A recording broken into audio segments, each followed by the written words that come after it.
തീ പാറട്ടെ, പാറും. ഇടി കൊണ്ടപ്പോൾ തീ പാറുമല്ലോ.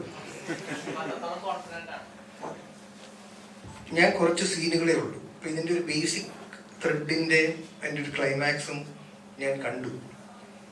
ഇവരുടെ എഫേർട്ട് എടുക്കുന്നത് ഞാൻ ഡബ് സ്റ്റുഡിയോ പോയപ്പം കുറച്ച് സീനുകൾ കണ്ടു.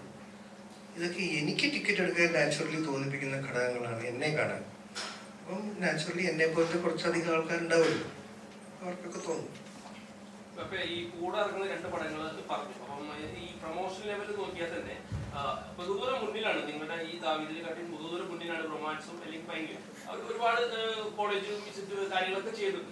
അപ്പം ഈ പെപ്പെ ശരിക്കും കണ്ടന്റിൽ കോൺഫിഡന്റ് ആയിട്ടാണോ അതോ കണ്ടന്റ് ഇറങ്ങിയതിനു ശേഷം പ്രൊമോഷനിലേക്ക് പോവാ എന്നുള്ളത് തീരുമാനിച്ചിട്ടാണോ എങ്ങനെ ചെയ്തത്? അങ്ങനെ പ്രത്യേകിച്ച് നമ്മൾ അങ്ങനെ ഒന്നും പ്ലാൻ ചെയ്തിട്ടല്ല. നമ്മള് അത്യാവശ്യം പ്രൊമോഷൻസ് പരിപാടികളൊക്കെ പോയിട്ടുണ്ട്. ബ്രോ ചിലപ്പോൾ കാണാത്തോണ്ടായിരിക്കും, കണ്ടിട്ടുണ്ടാവില്ല. അപ്പൊ ബ്രോ സമയം കിട്ടുമ്പോ എപ്പോഴെങ്കിലും എടുത്തത് കാണും.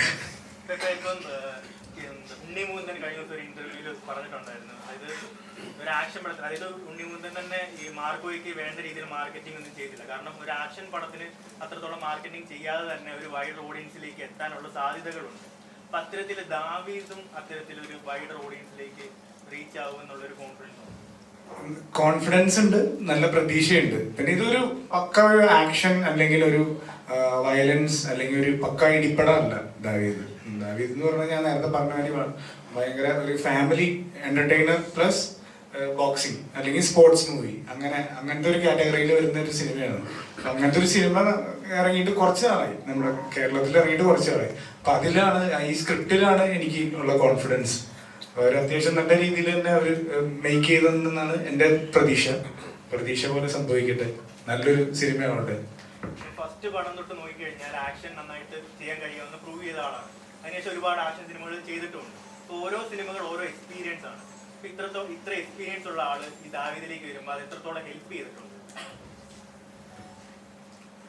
ദാവീദിലേക്ക് വരുമ്പോ എന്താന്ന് പറഞ്ഞു കഴിഞ്ഞാൽ, ബാക്കിയുള്ള പടങ്ങളിലെല്ലാം ആക്ഷന്റെ ഇത് എടുക്കുകയാണെങ്കിൽ നാടൻ തല്ലും പരിപാടികളൊക്കെ ആയിരുന്നു. ആകെ ഇത്തിരി വ്യത്യാസം ഉണ്ടായിരുന്നത് RDXലാണ്. പക്ഷെ അതും എനിക്ക് മര്യാദയ്ക്ക് പ്രാക്ടീസ് ചെയ്യാൻ പറ്റില്ല, ഒരു ചെറിയ ആക്സിഡന്റ് പറ്റിയായിരുന്നു. അപ്പൊ ഇതിനകത്തേക്ക് വന്നപ്പോ ബോക്സിംഗ് ആണ്. ബോക്സിംഗ് എന്ന് പറഞ്ഞു കഴിഞ്ഞാൽ അതിൻ്റെതായ റൂളും കാര്യങ്ങളൊക്കെ ഉണ്ട്. അപ്പൊ നമ്മള് വെറുതെ വന്നിട്ട് ചറവറ അടിച്ചു കഴിഞ്ഞാൽ ശരിയാവില്ല. അപ്പൊ ആ ബോക്സിംഗ് അടിപൊളിയായിട്ട് നമ്മൾ പക്ക ആ ഒരു പ്രൊഫഷണൽ രീതിയിൽ തന്നെ ചെയ്യാനായിട്ടുള്ള അതായിരുന്നു ഒരു വെല്ലുവിളി എന്ന് പറഞ്ഞു കഴിഞ്ഞാൽ. അപ്പൊ ബാക്കിയുള്ള ഫൈറ്റിന്റെ ടൈമിങ് നമുക്ക് ഇത്രയും പടങ്ങൾ ചെയ്തുകൊണ്ട് കുറച്ചൊക്കെ കിട്ടിയിട്ടുണ്ട്. അത് നമുക്ക് വളരെ നല്ല രീതിയിൽ ഹെൽപ്പ് ചെയ്തിട്ടുണ്ട്. പിന്നെ നമ്മൾ ഏത് കോമ്പിനേഷൻ തന്നാലും ചെയ്യാവുന്ന രീതിയിൽ നമ്മുടെ കോച്ചായിട്ടുള്ള ജിതിൻ ചേട്ടനും ടിൻസൺ ബായും ചേർന്ന് നമ്മളെ പ്രിപ്പയർ ചെയ്തിട്ടുണ്ടായിരുന്നു. അതുകൊണ്ട് നമുക്കൊരു കൊറിയോഗ്രാഫി ഒന്ന് ചെയ്യുമ്പോൾ അത്യാവശ്യം നല്ല സ്പീഡിലൊക്കെ ചെയ്യാൻ പറ്റുന്നുണ്ടായിരുന്നു ഷൂട്ട് ചെയ്യുന്ന സമയത്ത്.